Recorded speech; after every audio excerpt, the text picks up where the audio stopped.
ഇപ്പോൾ മാങ്ങയുടെ സീസണാണല്ലോ. അപ്പോൾ നമുക്ക് മാങ്ങ വെച്ച് വളരെ എളുപ്പത്തിൽ ചെയ്യാൻ പറ്റുന്ന വളരെ രുചികരമായ ഒരു ഐസ്ക്രീം ഉണ്ടാക്കാനായിട്ടാണ് പോകുന്നത്. അതിനുവേണ്ടി നമ്മളൊരു മിക്സിയുടെ ജാറിലേക്ക്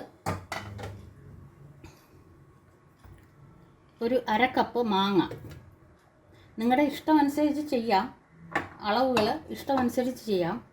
ഇത് ഞാൻ 1/2 കപ്പ് മാങ്ങയ്ക്ക് 1 കപ്പ് വിപ്പിംഗ് ക്രീമാണ് ചേർക്കുന്നത്.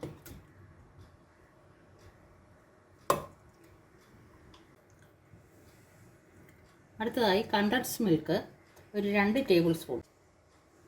ഇതിലേക്ക് 1 ടേബിൾ സ്പൂൺ ബൂസ്റ്റാണ് നമ്മൾ ചേർക്കുന്നത്. അതിനുശേഷം 1 നുള്ള ഉപ്പ്.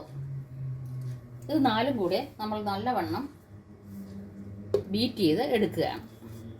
നല്ലവണ്ണം എല്ലാ ഇൻഗ്രീഡിയൻസും കൂടെ നല്ലവണ്ണം ബീറ്റ് ചെയ്തിട്ടുണ്ട്.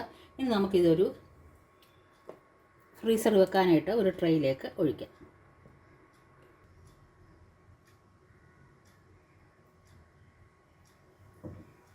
അതിനുശേഷം നമ്മളിതിലേക്ക് നമ്മൾ മാങ്ങയും ബൂസ്റ്റും വെച്ച് ഒന്ന് അലങ്കരിക്കുകയും കൂടെ ചെയ്യുകയാണ്.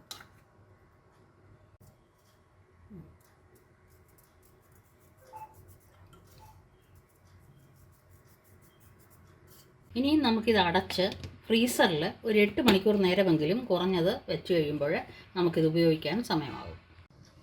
ഏകദേശം ഒരു 8 മണിക്കൂറിന് ശേഷം നമ്മൾ ഫ്രീസറിൽ നിന്ന് എടുത്ത ഐസ്ക്രീമാണിത്. അത് നമുക്ക് സ്കൂപ്പ് ചെയ്തെടുത്ത് ഉപയോഗിക്കാം.